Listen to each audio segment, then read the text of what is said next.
podcast Tudo é ADM.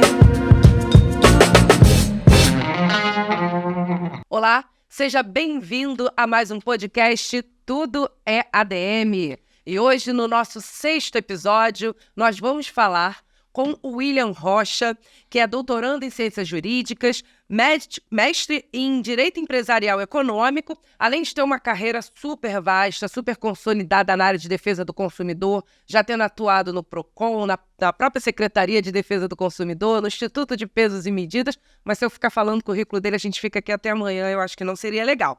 Mas hoje o William ele atua como assessor da presidência da Juscerja e DPO da Juscerja, que é o encarregado de proteção de dados. Por isso a gente vai falar sobre LGPD e direito digital.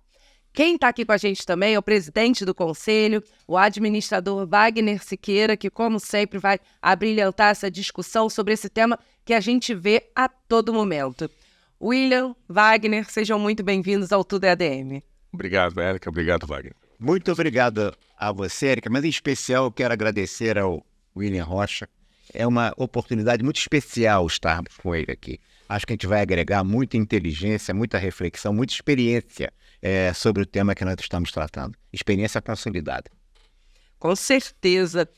Então, William, a gente ouve falar de LGPD, eu tenho uns 3 anos, né?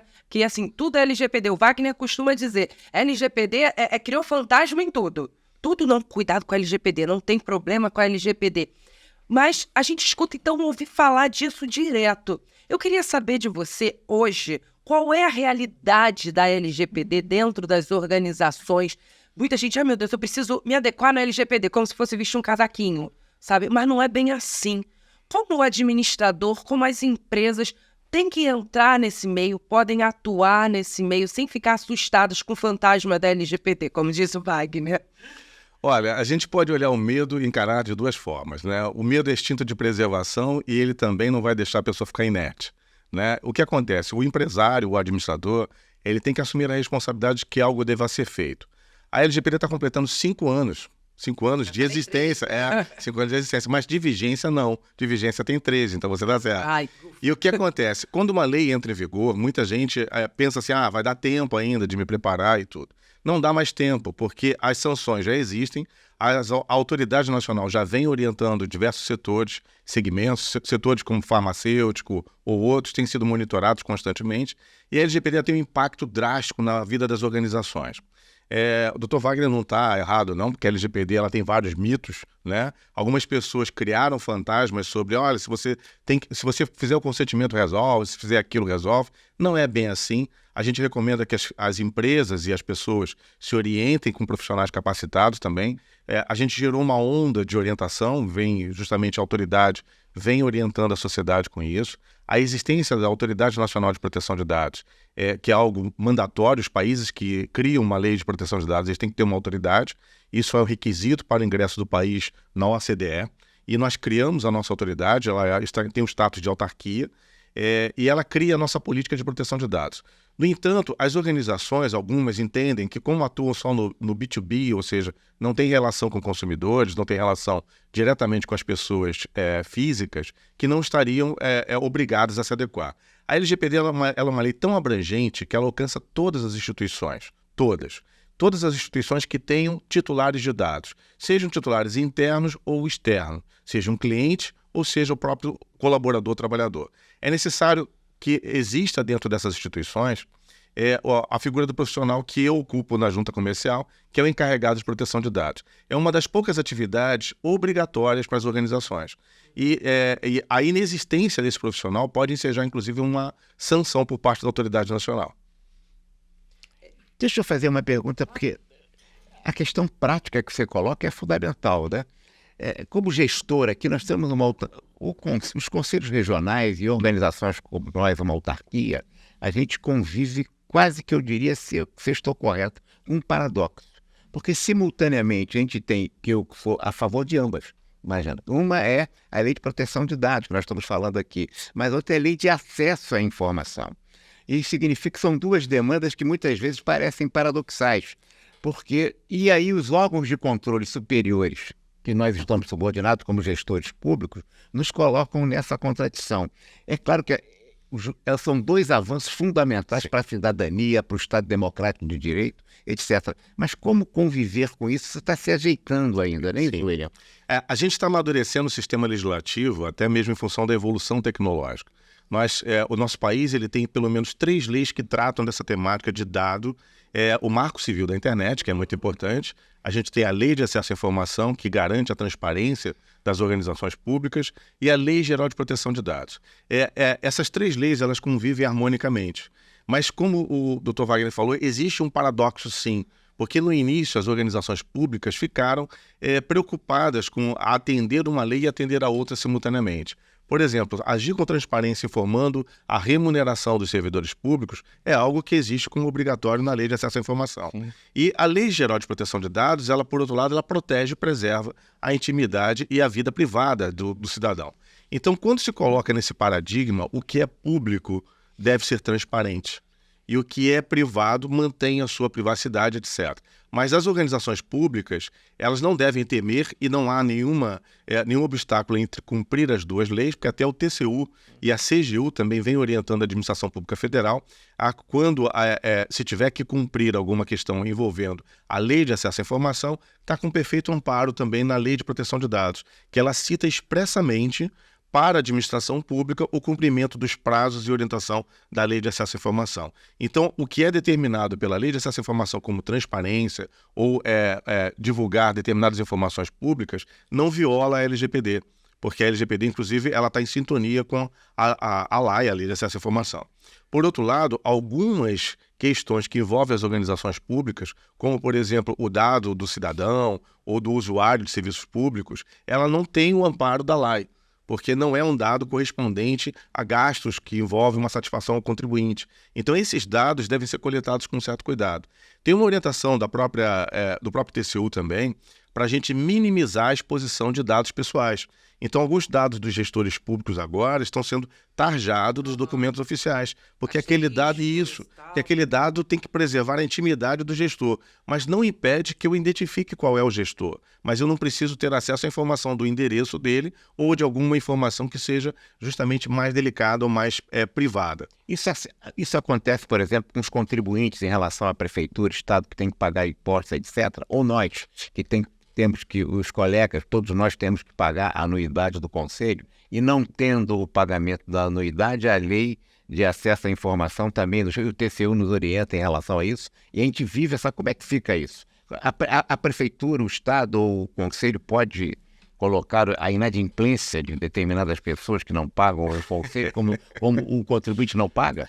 A gente tem, assim, nesse ponto, até deixa eu invocar aqui o Código de Defesa do Consumidor também, que é verdade. Porque o Código de Defesa do Consumidor, muito gestor público não se dá conta, mas ele se aplica também às relações públicas, né? Porque o Código de Defesa do Consumidor se aplica às organizações que prestam serviços. Mas não para organizações como nós que são contribuintes. Na verdade, a organização contribuinte ela tem o direito de reivindicar informação sobre o que é tratado com os recursos que ela arrecada. São informações coletivas e de satisfação pública. Mas eu não posso expor o dado individual, o dado do contribuinte que está inadimplente, porque isso não só eu vou violar também as normas de tributação e orçamento também, como também o sigilo fiscal que envolve também, como também vou fazer uma exposição do consumidor indevida, que é proibido pelo Código de Defesa do Consumidor. Né? Isso gera justamente uma banalização da cobrança de crédito, você expor alguém de uma forma constrangedora ou que ameaça. Sim. Então, o gestor público ele tem que estar sempre na corda bamba ou como equilibrista, né? Cumprir mais de uma norma e justamente atender essa característica ambivalente. E o que está acontecendo é que os órgãos de controle e de orientação e a legislação está evoluindo no sentido de esclarecendo e compatibilizar essas regras que hoje algumas são paradoxais, mas que vão cada vez mais se acertar no interesse do Estado Democrático de Direito e do exercício pleno da cidadania. Né? Perfeito, Wagner. As instituições elas estão seguindo justamente isso, de ter não só cumprir a transparência, mas, por outro lado, também preservar os dados. O Supremo Tribunal Federal, ele, ao julgar justamente um decreto que trata da governança de dados na administração pública, ele criou critérios sobre o compartilhamento de dados e sobre o armazenamento. Ele criou justamente um sistema até de responsabilização dos agentes públicos. Os agentes públicos devem ter em conta que não aumentar o seu parque tecnológico, não investir no seu parque tecnológico para preservar os dados digitais ou não mudar também a sua concepção sobre o armazenamento de dados pode ensejar uma responsabilização do gestor público. Então, a gente está caminhando essa onda consecutiva, né, de conscientização. É óbvio que, como eu disse aqui, a lei tem 5 anos. E o sistema de amadurecimento também, não só do empresário, do gestor, envolve justamente ação e reação, né? Quando de repente recebe uma demanda que começa a startar determinadas providências. A gente está percebendo isso em vários setores, tanto setor público quanto privado. A noção que eu tenho como atuante na área de LGPD, direito digital, é que o setor privado se mobilizou muito mais rápido. Sim. Porque é cobrado justamente por causa dos contratos, das parcerias. Muitas soluções. Os investidores cobram disso. As empresas que estão sujeitas ao sistema regulatório, elas seguem a orientação dos órgãos reguladores e as empresas que estão captando recursos, elas seguem justamente a orientação dos investidores. Mas já as organizações públicas, a gente pensa naquele dilema antigo, que eu não quero denunciar a minha idade, mas casa de ferreiro, espeto de pau. Né? O poder público ele é muito bom para emitir normas, mas nem sempre ele é tão ágil para cumprir as normas. E são 3 esferas governamentais, com 3 poderes separados, e a gente tem justamente a implementação da LGPD, ela envolve uma complexidade muito extensa, né? Porque eu participo de um grupo do governo federal, que é o Comitê Central de Governança de Dados Públicos, tá? A gente estava discutindo justamente o critério da interoperabilidade, que é uma palavra difícil que a LGPD trouxe, que trata justamente que os órgãos públicos devem se comunicar através de seus dados e não exigir do cidadão novamente a redundância de dados. Porque você tem toda a razão. Sim. A lei tem 5 anos, mas ela está há 3 anos porque houve um período de adaptação, igual à questão agora da lei de licitações. Sim, perfeito. Da lei de licitação que a gente está vendo, vai um pouquinho, para um pouquinho, a mesma coisa. A Lei Geral de Proteção de Dados, a lei é de 2018, tinha uma vacatio legis, para quem é da área jurídica entende, para quem não é o período de suspensão da eficácia da lei. Ela tinha previsto no seu texto original 2 anos, mas coincidia esses 2 anos no período da pandemia. E os empresários ficaram justamente receosos do impacto que isso teria nas atividades. E houve diversos lobbies, não só de setores críticos que não tinham se adaptado ainda e que estavam sendo muito demandados durante a pandemia para postergar isso. E foi feita uma postergação, pelo menos das sanções. Então, a lei entrou em vigor no seu prazo previsto, mas os aspectos sancionadores foram postergados por mais 1 ano. E a gente entrou razoável, até porque a sociedade precisava se restabelecer. E mesmo após entrar em vigor essa parte do que prevê as sanções, muitas empresas, muitos empresários, muitas pessoas que têm o dever de cumprir a lei ainda não se adaptaram. Então, a gente tem um critério político de atuação da autoridade nacional também, que vem fazendo um processo de educação, um processo educativo para a sociedade. Até mesmo a divulgação da primeira empresa sancionada foi justamente um recado para a sociedade, que todas as empresas estão sujeitas às sanções, até mesmo o poder público. Né? Claro. O poder público. Claro. E é interessante, você falou na sua fala sobre a questão dos investidores, de todos os envolvidos ali, né, em todas as negociações, estarem de olho na LGPD. Hoje, com a expertise, com todo o teu trabalho que você já tem nessa área, você acredita que uma organização, uma empresa está adequada à LGPD é um diferencial no mercado? Total. Qualquer investidor hoje, qualquer parceiro hoje, ele olha justamente no sistema de corrente de fidelização, corrente de confiança. Se uma empresa ela investe na adequação da LGPD, se ela gasta os recursos até mesmo para fazer investimento, algumas empresas investem mais, outras menos, de acordo com a complexidade, mas ela não poderia, até por uma questão de compliance, ter parceria com empresas que não têm. Porque se tiver um incidente de segurança, um vazamento de dados, um hackeamento, isso acaba contaminando toda a rede de confiança. Então, se o fornecedor tem um parceiro que é atacado e que é vulnerável com seus dados, ele pode comprometer justamente a relação de confiança. A gente tem recebido alguns clientes, até mesmo de atuação na área jurídica ou na área empresarial, que procuram justamente fazer a adequação num sistema emergencial sobre o risco de perder contrato. Porque as seguradoras, como eu disse, as empresas que seguem um padrão regulatório, como sistema financeiro, sistema de seguro ou até mesmo telecomunicações, elas já exigem dos seus parceiros a adequação, sob pena de perder o contrato. Então, isso é uma tendência no mercado. Hoje, os pequenos empreendedores, eles estão nessa onda. Os grandes fizeram a adequação, alguns ainda estão fazendo, os médios e pequenos estão fazendo por consequência de contrato, e não por medo das sanções. porque até mesmo agora que a gente está percebendo as sanções. Já vinham fazendo justamente por medo de perder. Vou dar um exemplo, uma oficina que instala o kit gás, por exemplo, é um pequeno empreendedor, Sim. mas ela pode justamente perder não só o credenciamento do Inmetro, como da seguradora, por não estar adequada à LGPD. Aí você me pergunta assim, mas ela trata dados pessoais? Sim, os dados dos seus funcionários e os dados dos clientes que encomendam a instalação do kit gás. Estou dando um exemplo de um pequeno empreendedor que pode perder o seu negócio por não estar adequado à LGPD. É porque muita gente pensa, não, eu sou pequeno, eu sou uma pequena empresa, eu não preciso me preocupar com essas coisas grandes, né? Mas não é bem assim, né? Não. E aí, pensando justamente nessas empresas menores, né, que não tem tanta possibilidade de adequação, a gente, quando está falando de LGPD, a gente fala de 4 principais atores, né? O dono dos dados, né, seja a pessoa física e jurídica, controlador, operador e o DPO, que é a sua função na Juscerja. Mas muita gente chega e pergunta, mas como é que eu vou decidir isso? Só tem eu mesmo, Irene, na minha empresa? Ou tem eu e mais 5 pessoas? Como que eu posso fazer isso? Como eu posso divulgar isso? Como é que eu posso decidir isso? Que dica você dá para essas pessoas? Olha, para o pequeno empreendedor, a legislação ela deu uma possibilidade de que o pequeno empreendedor tivesse um tratamento diferenciado. Não só por causa do Estatuto da Micro e Pequena Empresa, a Lei Complementar 123, como a própria Constituição que defende o tratamento diferenciado para quem está empreendendo numa fase inicial da vida empresarial, como uma startup, por exemplo. Então, nós temos uma resolução da Autoridade Nacional, que é a resolução número 2, que ela regulamenta o dispositivo da lei sobre tratamento diferenciado para os pequenos empreendedores.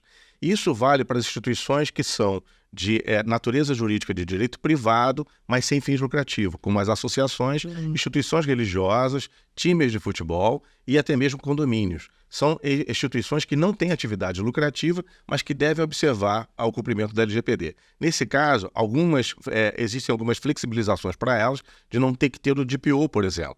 Mas eu faço uma observação. A legislação ela é muito complexa, né? É uma legislação que realmente ainda está sendo interpretada, mas em se tratando de matéria de proteção de dados e se tratando de matéria de orientação para essas empresas, a gente tem que se lembrar daquela mãe cautelosa que num dia que vai chover, ela recomenda que se leve o guarda-chuva, né? Mesmo que não chova, você deve seguir o recado da mãe, né? Então, assim, a gente sempre observa, e a autoridade faz isso na norma, ela dispensa a obrigatoriedade de ter o DPO, mas ela recomenda. Aí, para o empresário, ele deve pensar da seguinte forma: se a atividade dele envolve um core business, ou seja, de risco, de movimentação, como uma pequena empresa que tem um telemarketing, por exemplo, é melhor que ele tenha o DPO, porque o DPO não só o mercado prepara, mas existem várias consultorias que já têm essa função de executar, a gente chama de DPO as a Service, que é o DPO terceirizado, e é feito por uma pessoa Ele jurídica. pode ser terceirizado. Ele pode terceirizar. A legislação empregado não precisa. da empresa. Aliás, até um parâmetro, doutor Wagner, porque a gente tem o conceito. O DPO interno, ele para não ter risco trabalhista, ele tem que ser contratado como seletista. Ao ser contratado como seletista, tem que seguir a orientação do Ministério do Trabalho, que tem uma CBO específica. Isso. E eu não posso criar conflito de interesse com a atuação. Então, isso já gera uma complicação de ter um DPO seletista. Já o DPO terceirizado, ele não tem essa exigência e pode ser pessoa física ou jurídica. A forma de terceirização vai ter seus riscos e seus custos. Mas quando se contrata uma pessoa jurídica, por exemplo, ela ao exercer a atividade para mais de uma empresa, o custo cai. Claro. Então acaba sendo vantajoso até pela questão da diminuição da assunção de risco também. Mas o DPO é uma função obrigatória. Então, mesmo para aquelas pequenas empresas, startups, instituições religiosas e condomínios que não tenham a necessidade de ter, eu recomendo que avaliem seus riscos. É óbvio que um condomínio de pequeno porte não vai ter tanto risco, mas um condomínio que tem, por exemplo, o trânsito de pessoas, porque tem uma academia interna, ou tem um clube interno, ou tem alguma coisa, ou seja, aumenta a complexidade. Um clube de futebol com grande torcida, Sim. seja, né? Foi bom até dar o exemplo. Eu não sou botafoguense, eu sou flamenguista, né? Mas assim, para dar o exemplo, os clubes de futebol estão investindo justamente na nomeação dos encarregados de proteção de dados. O Botafogo, a SAF do Botafogo, fez a indicação recente de um DPO para tratar justamente da SAF e 90% do clube de futebol. O Flamengo já tem o seu encarregado de proteção de dados. O Vasco eu não conheço. Certamente não tem. O Vasco eu não conheço. Mas assim, o Fluminense também está para fazer. E observando que se o clube não tiver essa função, ele está em risco. porque qualquer torcedor insatisfeito com o resultado do time pode reclamar e gerar para o clube justamente mais uma movimentação, a que a gente diz causídica, né? Vai criar mais um caso de atuação do clube também. E os vascaínos têm toda a razão para isso. Ele fala com conhecimento de causa dele. Não vou me meter nessa seara. E, bom, a gente estava falando aqui, falou muito da LGPD, que é a lei nova, né? Há 5 anos, né? E nesses 5 anos, ela já sofreu algumas alterações, porque o mundo muda muito rápido. E a gente está vendo isso, principalmente nessas relações de trabalho, nessas relações de dados, né? E aí agora você fala de inteligência artificial, que vai mudar isso, vai mudar aquilo outro.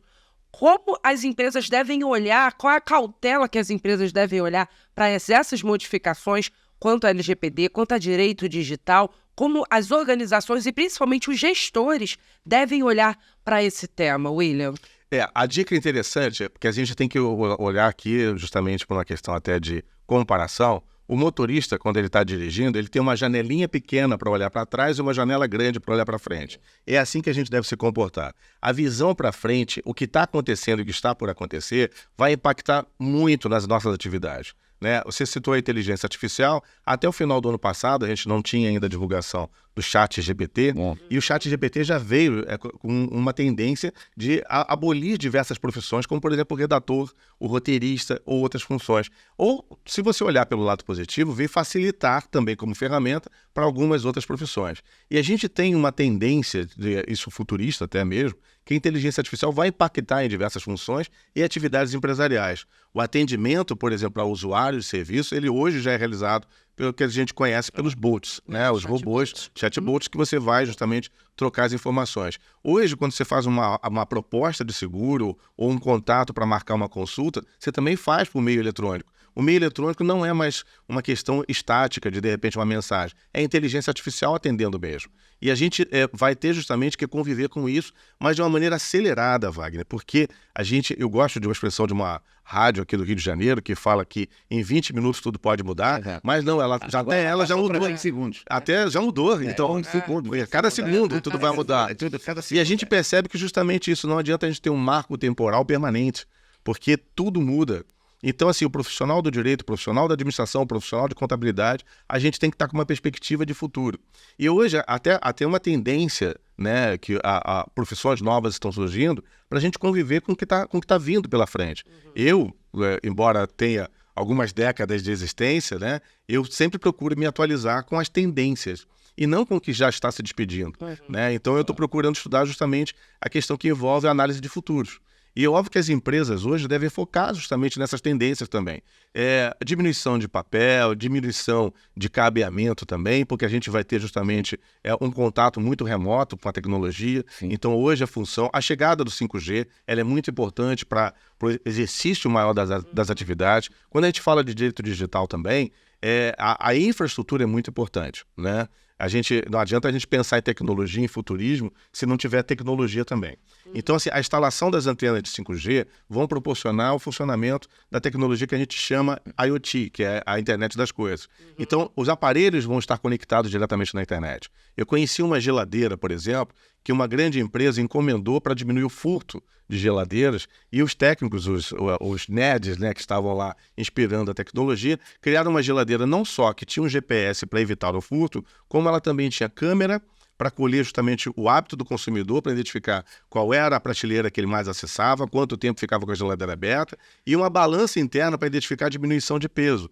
E com isso, o abastecimento e a logística era toda acionada por inteligência artificial. Ou seja, a diminuição de mão de obra ela é tendente, mas a gente tem que investir então, em capacitação tecnológica, até mesmo para o usuário aderir à tecnologia. Porque nós vamos entrar num estágio no futuro que vamos ser mais usuários do que produtores. Claro. Então a gente vai ter que construir renda criativa, pensar sempre nas novidades. E essa tendência para o empresário. O empresário não pode dormir no ponto, ele tem que ter sempre aliado com novas tecnologias que vão surgir, novos meios de pagamento. Eu, por exemplo, como professor, não posso dar exemplos desatualizados. Quando eu falo de cheque em sala de aula, as pessoas já riem. Outros sabem nem o que é, né? Nem sabem o que é. Falar de cair a ficha não cai mais para ninguém. Não cai mais da ficha, é verdade. Eles não entendem nada disso, é verdade. E Bom, e voltando aqui então para essa questão assim do mundo das organizações. Você falou que tem que estar pensando à frente e tal, mas a pessoa chega para mim e fala assim, tá, Érica, eu concordo, tem que estar pensando à frente, mas eu preciso também cuidar do meu dia a dia e tal. Como que eu vou conseguir pensar à frente? Que dica você dá? É ler? É procurar? É fazer um curso? É ler revista lá de fora? Que a gente tem muito exemplo que vem lá de fora, aqui para o Brasil. Como que o gestor pode se atualizar e ainda estar no dia a dia dele, o William? Olha, a função do gestor, se ele é o dono da boiada, né? Então ele tem que tomar conta da sua boiada realmente.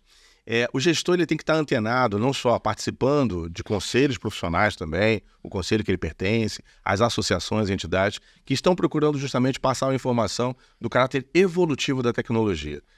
Hoje nós temos um material muito farto disponível na internet, mas eu costumo dizer que a internet aceita tudo, né? Muito parecido com papel, até o fato de ser higiênico. Então, se a gente olhar a internet sempre, tudo que tem informação ali e achar que é verdade, a gente pode ser enganado com isso. Inclusive com o texto do ChatGPT. Isso, inclusive isso. E esse é um ponto interessante, Érica, porque desenvolver a capacidade humana para a gente identificar o que é real e o que é fake, o que é falso. Então, assim, para o empresário, ele tem que pensar, não acreditar em todas as novidades que surgem, tem que ter um senso crítico. Por isso que toda a nossa construção cognitiva de conhecimento profissional, de estudar, de interagir com as pessoas, é muito importante para a gente ouvir uma outra versão. Porque as pessoas que se tornam ilhadas em olhar a telinha do computador ou a telinha do celular, acreditando que tudo que é acesso ali é verdadeiro, deixam de fazer os contrapontos com outras pessoas que estão mais antenadas ou estão vendo justamente direto na fonte. A gente não pode acreditar numa água que é entregue numa garrafa fechada. Tem que saber de onde veio aquela água, sim, claro, né? O conhecimento. Então, hoje, a tecnologia, ela oferta justamente muitas facilidades. Mas eu tenho que entender que nem tudo que é escrito, que é ostentado, o que é visualizado, pode ser verdadeiro, né? A deepfake, ou a fake news, ou outras questões que surgem também, são os nossos desafios para o futuro. A gente tem que olhar com senso crítico, realmente. Então, o empresário, ele para continuar tocando o seu negócio, com o olho no futuro, ele tem que ter os pés no chão e olhar para o seu lado para saber quem está apoiando ele nessa situação. Então, assim, capacitar os seus empregados, capacitar todo o seu corpo técnico também, investir em tecnologia quando puder, acaba sendo uma demanda necessária também, e procurar justamente os órgãos de fomento, os órgãos que acabam justamente abrindo linhas de financiamento para investimento justamente nessas áreas e fortalecer, olhar para frente, olhar para o futuro. É interessante, você falou que um grande desafio, né, vai ser saber discernir, né, o que vem dessa deepfake, o que vem dessa realidade paralela, né, do que é real. E aí você vê, essa realidade paralela está cada vez mais difícil de ser discernível exatamente pelo aumento da tecnologia, pelo crescimento da tecnologia. Então, você tem a tecnologia das duas pontas, o que é real e o que é irreal, e o que sobra realmente é a capacidade mental, é a capacidade técnica, é a capacidade do gestor, né, e entender aquilo e saber o que é melhor e o que é pior. Então, você volta lá atrás, quando você só tinha papel e caneta e a cabeça. É isso aí. Né? Isso é bem interessante, que é um ciclo, mas acaba tudo vindo daqui, né? A gente, inclusive, tem que se preparar para a crise de abstinência tecnológica, que é quando se falta luz, por exemplo, a gente não sabe o que vai fazer, né? Ou, por exemplo, a gente está acostumado, se uma casa é toda inteirada com a tecnologia... Fica assim no celular? Ficou sem o celular, é um pânico. O que a gente, inclusive, algumas doenças novas já surgem, que é a dependência justamente, não só os adolescentes e crianças que vivem apegados aos gamers também, mas a gente tem que pensar que nós, que já estamos com uma certa idade também, com um senso maior até para tentar evitar essa dependência, nos tornamos dependentes de informação coletada pelo celular. Então, assim, a gente não sai de casa sem o celular, não sai de casa sem olhar a notícia, não sai... E, às vezes, aquela primeira informação que vem, principalmente quando vem por rede social, que aí é o que vem de uma forma, ou o grupo do Zap, o grupo das tias do Zap, a gente começa a receber aquilo como notícia e tem que ter um senso crítico maior mesmo. William, eu tenho observado muito uma enorme diferença entre o avanço tecnológico que se dá à velocidade da luz, né, e a mentalidade das organizações, né, que vai à velocidade do carro de boi. E aí se coloca um gap, né, uma defasagem muito perigosa, porque as organizações, muitas delas, ou a grande maioria, ou diria a totalidade, mas com algumas exceções apenas, elas mantêm práticas e hábitos e comportamentos e valores do passado, enquanto a tecnologia está lá na frente. Essa é uma dificuldade, né? Porque acaba que nós estamos... a gente anda com carro de boi, mas usando tecnologia da velocidade da luz. É, como se o guia do carro de boi tivesse que conectar, né, um aplicativo para saber o endereço, o GPS, né? Ele vai andar na velocidade que ele precisa, mas ele vai ter justamente o acesso à indicação. Isso no Brasil bate forte ainda, porque a gente chegou muito atrasado na questão tecnológica. A gente tem uma história disso, né? Antes, que a gente queria fazer toda a área de computação, na época do regime militar, não conseguimos, né? E ficamos atrasados, porque achavam que iam produzir, o Brasil seria capaz de fazer software e hardware, e não conseguiu, né? E agora com a questão básica de que a gente continua com essa perspectiva, que se a gente olhar o número de empresas, se nós olharmos o que a gente está usando hoje na maioria das organizações, com esses recursos tecnológicos avançados, né? A gente vai ver que esses recursos já existiam há alguns anos, né? A pandemia deu um choque que explicitou o nosso obscurantismo tecnológico.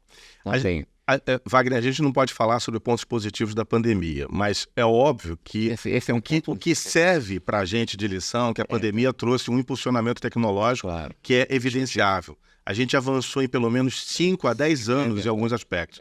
Hoje as reuniões são feitas no caráter virtual, tirando o excesso de lives que foram feitas, muita gente porque precisava, e algumas pessoas descobriram profissões, né, de atuarem como influenciadores digitais, como TikTokers, né? Eu fui presidente do Rio Centro em 2005 e nós costumávamos conversar com os grandes empreendedores internacionais para feiras lá no Rio Centro, por Skype. Já o Skype. E aí o Skype foi descoberto agora, aí vem... Como é que pode, quer dizer, tantos anos depois, 20 anos depois praticamente, 15, 18 anos, né? Essa mentalidade agrava-se também tanto no setor público quanto no privado, que nesse sentido não tem muito, porque o que nós tínhamos de economia 4.0, veja, nós chegamos atrasados no 5G. Sim. Nós estamos atrasados. Sim, estamos. Estamos. Sem muito escopo de crítica, o país ele é mais observador do que ator, né? Então a gente tem que observar que algumas dessas decisões tecnológicas a gente acabou entrando mais como coadjuvante realmente, quer dizer, no final, como já estava decidido. A tecnologia 5G ela é um determinante universal. A gente não pode mais ter preocupações geopolíticas, porque a tecnologia ela tem um caráter de universalização do acesso. A gente não pode mais pensar assim, como é que eu vou controlar a tecnologia? Não posso controlar. Eu tenho que evitar que a tecnologia nos controle. E hoje nós estamos sobre a égide de 5 Big Techs, né, que são todas americanas, que controlam a grande tecnologia no mundo. Então, o armazenamento em nuvens, a inteligência artificial comercializada também e disponível, que fica, de repente, a Microsoft com a Google brigando, a Amazon e todas elas, mas são as empresas que nós acabamos de nos submeter à tecnologia que elas oferecem. Temos condições tecnológicas de fazer algo parecido? Temos, só que a gente já não tem mais tempo. Porque até eu desenvolver, isso vai se tornar obsoleto. Então, assim, tudo que se pensa hoje de tecnologia, eu tenho que abrir mão da fronteira territorial, linguística, porque a gente está num mundo que tem que viver com caráter de universalização.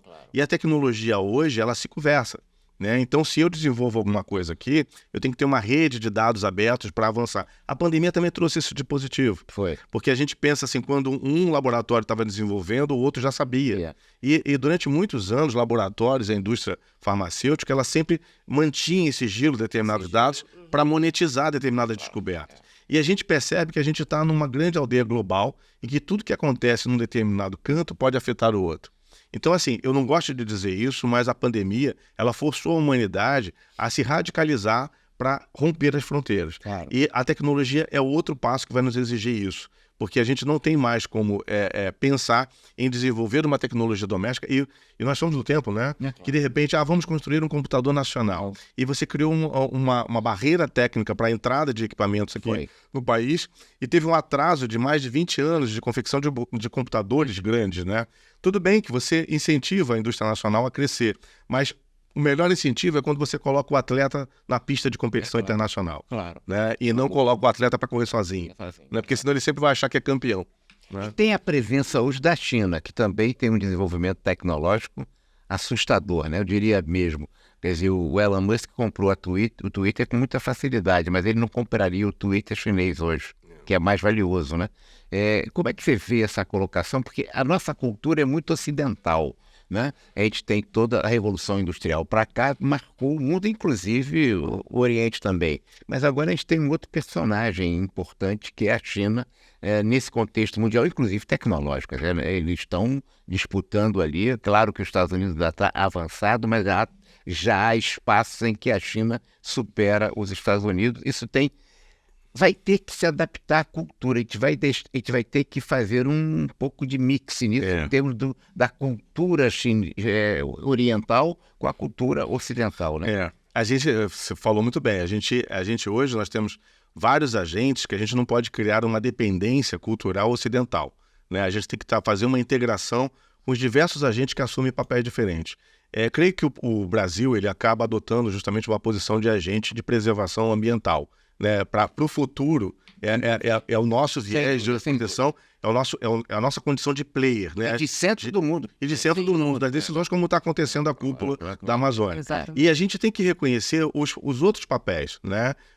O Oriente cresceu muito por uma questão até de mudança de concepção educacional, como foi a Coreia e a própria China, que investe maciçamente, o ato de concentração, né, de você investir em determinado descoberta, de determinada, até mesmo a gente sempre parodiava, né, que os japoneses e os chineses não criavam nada, só copiavam. Mas só pelo fato de copiar e aperfeiçoar, ele se torna inventor. Né? Então, assim, se ele aperfeiçoou, ele conseguiu. E a tendência até da gente pensar nos conceitos de propriedade intelectual para o futuro vai ser justamente isso também. O ChatGPT ele já acaba rompendo com o conceito de direito autoral. Quem é o autor? Quando a inteligência artificial atua, quem é o autor?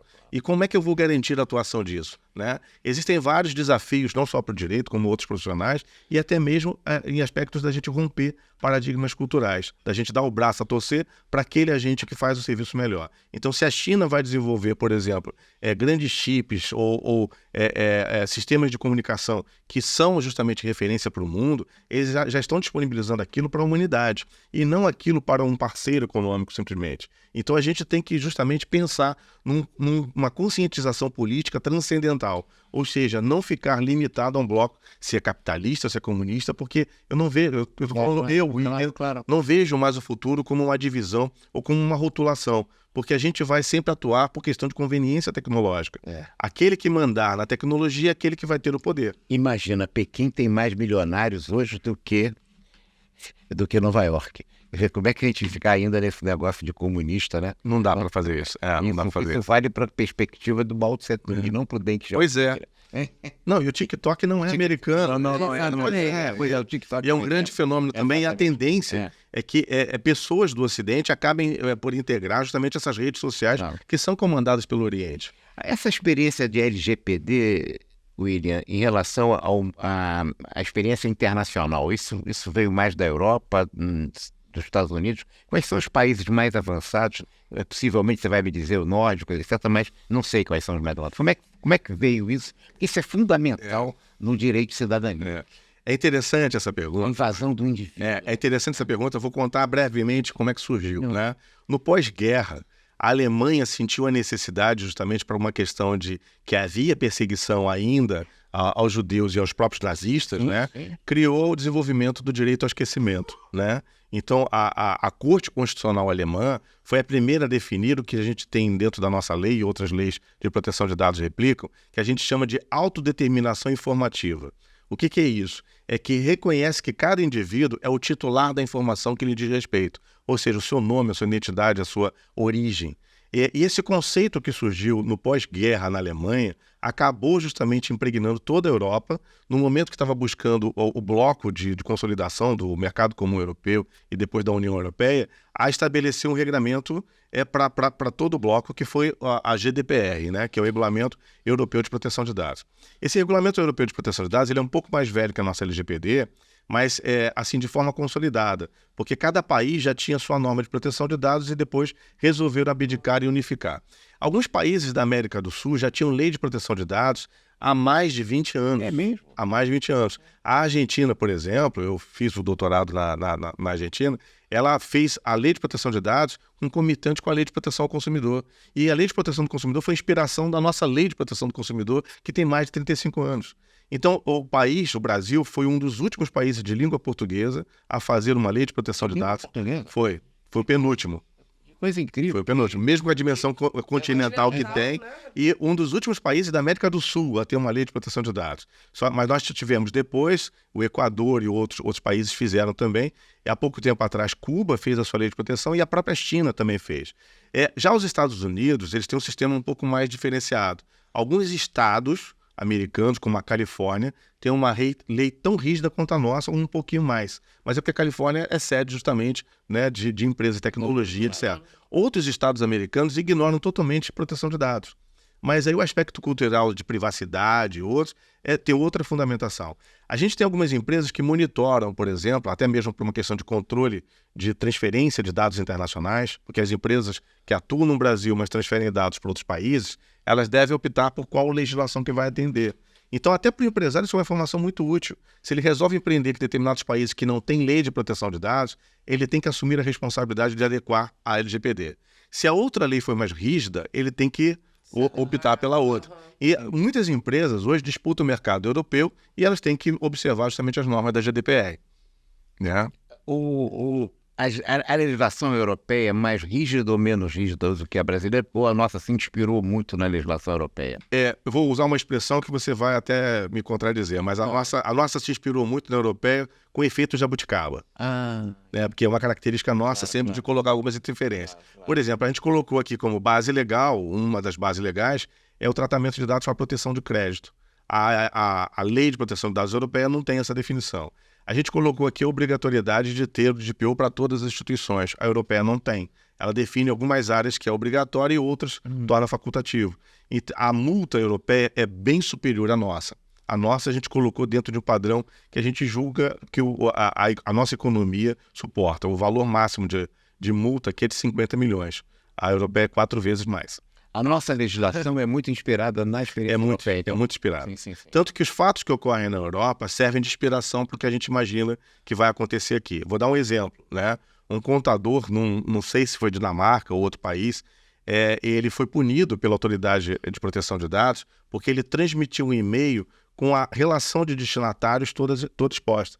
Algo que é muito comum a gente fazer aqui, né? A gente manda um e-mail e coloca todo mundo copiado. Não bota em cópia oculta. Não bota em cópia oculta. E o que a gente define como orientação para o empresário é que se ele quer determinar que determinados destinatários estejam expostos por uma questão de controle, de verificação de transparência, perfeito, mas ele deve informar essas pessoas. O que não pode, de repente, numa mala direta, é eu deixar exposto pessoas que desconhecem essa relação ou desconhecem outra pessoa. Porque é assim que justamente a inteligência artificial vai capturando esses dados da internet. Pega os e-mails que estão disponíveis, principalmente os e-mails que têm caráter privado como e gratuito, captura essas informações e começa a mandar mala direta. Os nossos dados são disponíveis na internet de forma massiva. E a gente tem que diminuir, pelo menos, a ostensividade dessa exposição. Porque todos nós é que vamos acabar nos tornando vítimas dessa exposição de dados de forma massiva. Sem dúvida. William, como você é professor, que você falou, vamos trabalhar aqui então com os exemplos para a gente finalizar isso tudo é ADM. Cita para a gente alguns exemplos, né, da tua carreira que você já viu dessa ligação, né, dessa ligação entre LGPD, direito digital, né, coisas que aconteceram ou que foram, você conseguiu dirimir, né, os riscos, né, porque a LGPD a gente trabalha muito com riscos, até para a gente poder exemplificar, mostrar para quem está escutando a gente, para quem está assistindo a gente, como fazer essa ligação. Bem, a gente tem, assim, óbvio que várias situações estão ainda acontecendo e a gente está analisando caso a caso, né? Porque como o Wagner mencionou, a gente tem a Lei de Acesso à Informação, tem a LGPD e às vezes surge um problema pontual para ter um questionamento. Então, a Lei Geral de Proteção de Dados, ela está impactando em muitas atividades, mas algumas surgem questionamentos. Posso ou não posso fazer isso? Por exemplo, setor de marketing, por exemplo, tem um banco de dados antigo, né? Imagina, de repente já tem uma relação com seus clientes, etc. E sempre fica naquela dúvida, pode usar ou não pode usar? Aquela base é antiga. O que a gente recomenda? A LGPD ela não pode ser vista somente como um obstáculo. Ela abre uma janela de oportunidade, inclusive, para eu entrar em contato com a minha clientela e revalidar aqueles dados. Então, a gente tem que pensar sempre numa lei como um desafio em que é algo que possa trazer mais benefícios do que prejuízo. Claro. Né? No momento que eu tenho uma justificativa de atualizar meu banco de dados, eu não só vou higienizar meu banco de dados, imagina aqueles cadastros com número telefônico que tem 5 dígitos, por exemplo. Né? O que adianta eu ter um cadastro, por exemplo, guardar currículo de estagiário por 5 anos? O que adianta eu guardar um currículo de estagiário por 5 anos? Espero que eu já tenha se formado. Pois é. Então, assim, são exemplos que a gente dá que, assim, no dia a dia vai ter um choque de ordem e partir justamente para reflexão. Por que você precisa, por exemplo, num sistema de segurança, o circuito interno de TV, armazenar uma imagem por 4 anos? Sim. Né? Qual a apuração que você vai fazer nesse longo tempo? Sem contar que hoje, armazenar dados tem custo. Tem gente que pensa que nas nuvens não custa dinheiro. Custa. Vou jogar para as nuvens. Custa. Quanto mais terabytes, quanto mais capacitação você vai ter gasto. E a gente pensa no dado como algo que não é físico, mas ele ocupa espaço. Então, assim, os exemplos que a gente dá é justamente isso. De se pensar em otimização, de se pensar em redução de custo e verificar que determinados atos devem mudar. Eu dou exemplo, a gente estava falando de papel, eu dou exemplo sempre nas aulas, né? O post-it, que é aquele papelzinho que tem algumas cores berrantes, que serve justamente para decorar alguns livros de estudante, parecido à alegoria do Joãozinho 30, né? Fica olhando aquilo ali mais ou menos. Ou então o portal da Igreja do Bonfim, cheio de fitinha colorida. Você fica imaginando assim, qual é a utilidade daquilo? Para anotação temporária e descartável. Claro. Né? A gente bota algo para lembrar rapidamente. Mas eu tenho visto, Wagner, as pessoas anotando senha e colocando na tela do computador. É a mesma coisa que colocar a senha do lado do cartão de crédito e sair na rua. Sim. E, por outro lado, para a LGPD, isso é totalmente contraditório, porque o dado anotado ali não pode ter caráter assim de risco. Porque o post-it ele pode sair, pode cair no chão e pode ir para a lixeira integralmente com aquela informação. Então, telefones celulares anotados, senhas, são anotadas e são descartadas e jogadas fora. Então a gente verifica que é muito comum acontecer incidente de pessoas encontrando informações em lixeiras. Então, hoje, qual é a tendência também, cuidado que as instituições devem adotar? Usar fragmentador de papel, diminuir a ostensividade de informação que é permanente de forma exposta. Então, tem uma mesa, por exemplo, que está guardando um currículo, alguma coisa, ele deve ser embocado para baixo. Se recebeu através de um banco de talentos, que tem uma política de armazenamento de currículo, especificar para a pessoa que está entregando aquele currículo qual é o objetivo, por quanto tempo vai permanecer e que vai descartar. Um exemplo prático até de currículo, para mencionar aqui, foi que uma loja de departamentos, ela pegou os currículos que sobraram e colocou para indicar preço de mercadoria. E a mãe de uma dessas candidatas encontrou o currículo da filha exposto. Ou seja, cena de filme, né? Roteiro. parece cena O roteiro do chat GPT. e de séries famosas de ficção científica. Verdade. Bom, William, para a gente fechar o Tudo é ADM de hoje, esse episódio de hoje, a gente tem uma coluna que se chama Arte, Cultura e Gestão, em que eu peço para os convidados, Wagner, eu também me meto a opinar sobre isso, para a gente dar uma dica de série, de livro, de filme, de peça, de artigo, o que você quiser, que você ache bacana para os nossos ouvintes, para quem está assistindo a gente no YouTube também, né? Que é sempre bacana a gente fazer essa ligação. Então, eu peço a você, nosso convidado de honra de hoje, para fazer a dica. Com muito prazer, mas não vou trazer aqui uma série de livros, né, indicações, porque alguns até não lembro do autor, só lembro do título, mas assim, para a gente não ficar também totalmente preocupado com o futuro que está chegando, eu recomendo a leitura do livro Engenheiros do Caos. Né? Embora tudo é administração, mas é um livro que vai impactar justamente na reflexão. E teve muita influência sobre a realidade política do mundo inteiro. Isso. Para a gente pensar justamente como uma síntese de tudo que a gente discutiu aqui, né? Existem outros livros que trazem justamente as novidades, a perspectiva do que está surgindo, mas por falar em, por exemplo, documentário, eu gostei muito de 2 documentários que estão disponíveis não só no YouTube, mas também na Netflix, né? Um deles é o Dilema das Redes e o outro é chamado Privacidade Hackeada, que a gente vai tentar entender, pelo menos assim, o que acontece com os nossos dados e como nós somos manipuláveis através dos dados que são capturados nas redes sociais. Ah, bacana. Esse eu não vi ainda. O Dilema das Redes eu vi. Esse documentário eu não vi, já vou anotar aqui, né? Wagner. Bem, eu vou dar a indicação do livro que eu estou lendo nesse momento. Estou lendo 2 livros e eu vou dar exatamente o que eu estou lendo. Estou lendo no Fernando Pessoa e esse de uma intelectual jovem alemã que redigiu um livro sobre como a China venceu a terapia de choque. E ela trata da questão econômica, né? Um livro recém-lançado aqui no Brasil agora, do avanço lá em 1978, quando Deng Xiaoping começou, né, o novo modelo chinês, que inclusive estiveram aqui entrevistando autoridades monetárias brasileiras, como o próprio ministro Delfim Neto, etc. E ela relata esse exemplo no próprio livro, como esteve em todo o mundo, né? E como é que a China chega a esse modelo de desenvolvimento econômico, né? Que ele dizia sempre, né? Bota a seta para a direita, mas vira à esquerda, né? Não importa a cor do gato, o importante é que ele mate o rato, né?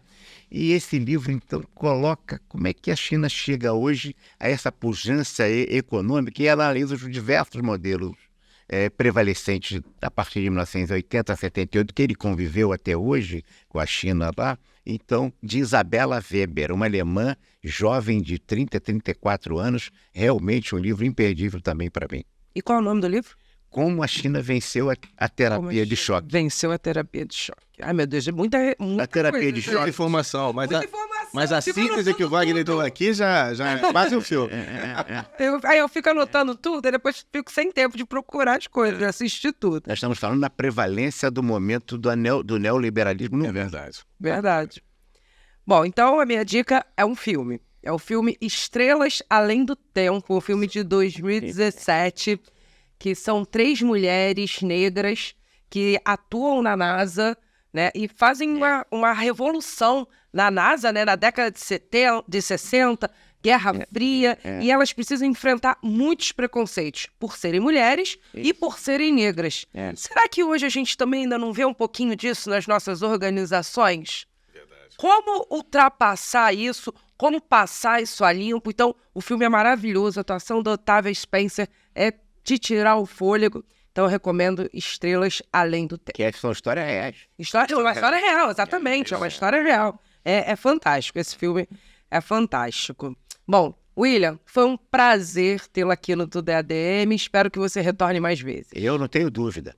Ele já vai receber um convite público aqui, nós vamos trazê-lo certamente já para fazer uma palestra sobre esse tema. Aqui foi apenas um spoiler. Um tira-gosto, um spoiler, tá bem, para aprofundar esse tema. Essa experiência vivida dele como DPO é muito importante, porque nós não estamos falando aqui de conceitos teóricos. Nós estamos falando de uma pessoa que tem a teoria, mas que está no exercício dessa prática, que vai construir teoria cada vez mais no desenvolvimento da nossa legislação de proteção ao cidadão. Eu agradeço a acolhida, eu agradeço também a receptividade e aceito de pronto o convite para compartilhar aqui na Casa do Administrador também. O meu interesse é justamente compartilhar o conhecimento, porque o conhecimento não deve ser privativo de ninguém. Verdade. Obrigada, William. Obrigada, Wagner. E obrigada a você que assistiu a gente pelo YouTube, que ouviu a gente pelo Spotify, pelo Deezer. É sempre um prazer tê-lo aqui conosco no Tudo é ADM. Eu espero você no próximo episódio. Tchau, tchau.